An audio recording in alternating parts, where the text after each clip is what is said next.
हिंदुस्तान और चीन के दरमियान कोर कमांडर सतह की बातचीत हो सकती है। मीटिंग का ये 16वां दौर है, जिसमें मशरकी लद्दाख में लाइन ऑफ एक्चुअल कंट्रोल और इससे जुड़े तस्वीयत तलब मसाइल और पेचीदा नुकात को हल करने पर गौर व खौस किया जाएगा। इम्कान है कि दोनों फरीक निफ्सांग के मैदानी इलाके और गोगरा से जुड़े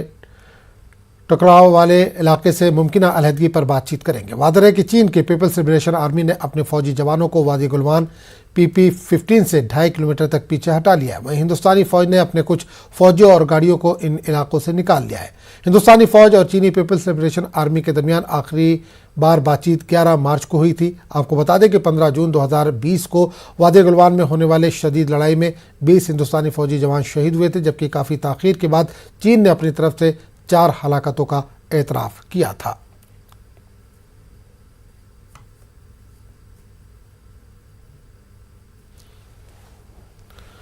और इस पूरे मामले पर बात करेंगे। हमारे साथ हमारे नुमाइंदे शंकर आनंद जुड़े। शंकर आनंद, हिंदुस्तान और चीन के दरमियान कोर कमांडर सतह की आज बातचीत होने वाली है। 16वें दौर की ये बातचीत है। क्या इश्यूज हैं जो इस बातचीत में उठाए जाएंगे?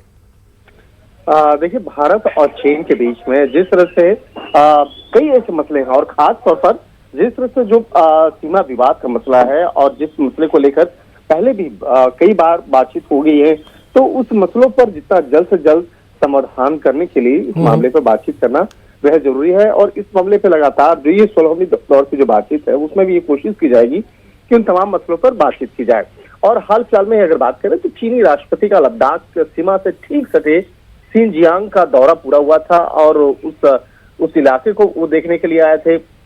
और जिस तरह से चीनी राष्ट्रपति शी जियांग का लद्दाख दौरा पर करते हुए आसाम शिनजियांग प्रांत का 4 दिवसीय दौरा करते हुए उस इलाके का मुआयना किया गया, तो उस वक्त में भी भारत में चर्चा हुई थी कि भारत को भी अपने सीमा इलाके की तमाम जानकारियों के मसले पर चीन के साथ में बातचीत करनी चाहिए। और खास तौर पर जिस तरह से गलवान घाटी का मसला हुआ था, गलवान घाटी के साथ में के मसले पर जिस तरह से एक काफी दिनों तक ये विवाद चलता रहा, तो जो भारत का जो इलाका है, भारत अपने इलाके के अंदर में वो चाहता है कि यहाँ पर जो चीनी जो सैनिकों का जिस तरह से कभी कभी वहां पर पहुंचना, उस जगह पे आकर एक गलत तरीके से उसका दावा करना, तो इन तमाम मसलों पर भारत भी चाहता है कि इस मसले पर चीन के साथ में एक सही तरीके से बातचीत हो और बातचीत करने के बाद उस मसले का समाधान निकाला जाए।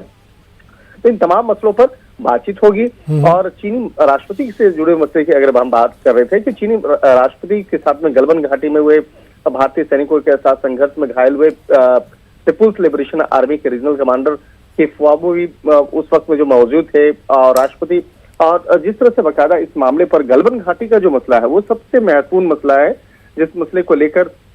आज भी चर्चा होगी और देखना लाजमी होगा कि कितने देर तक ये बातचीत होती है और किन किन मसलों पे बातचीत होती है। और भारत भी लगातार ये चाहेगा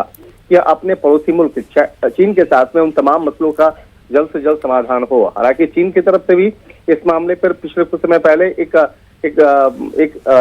संकेत दिया गया था कि वो भारत के साथ में बैठ करके उन तमाम मसलों पर बातचीत करेगा। तो एक तरह से कह सकते हैं कि आज 16वें दौर की बातचीत है और इस मामले पर कोशिश होगी बैठ करके एक साथ में दोनों देशों के जो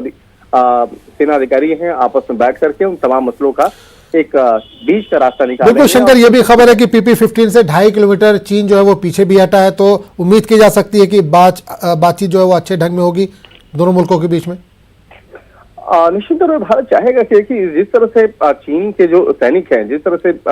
उस इलाके में काफी आगे आ चुके थे, भारतीय सीमा रेखा के अंदर में आ चुके थे, और तो वो चाहेगी भारत के वो तमाम जो इलाकों को खाली करके चीन के जो सैनिक थे वो पीछे जाए और जो भारतीय सीमा इलाका है उसका एक सही तरीके से एक वहां पर एक रेखा बने, सही तरीके से वहां पर एक तय हो कि जिसको लेकर के कभी नेक्स्ट आगे भी इस तरह के चीजें ना हो। तो भारत लगातार इस मामले पर लेकर एक अपनी रूपरेखा बना करके पहले भी कई बार उसकी जो एक कॉपी है वो चीन के सामने रख चुका है। चीन के सेना से जुड़े हुए अधिकारी पहले भी उस चीज को देख चुके हैं, लेकिन जो समाधान होने की बात होती है तो कहीं न कहीं चीन के द्वारा कहीं न कहीं कोई अड़ंगा लगाया जाता है, जिसके चलते मामला कहीं न कहीं मामला फंस जाता है। लेकिन भारतीय विदेश मंत्रालय और भारतीय सरकार के द्वारा लगातार इस मामले की कोशिश की जा रही है कि उन तमाम मसलों का जल्द से जल्द समाधान हो।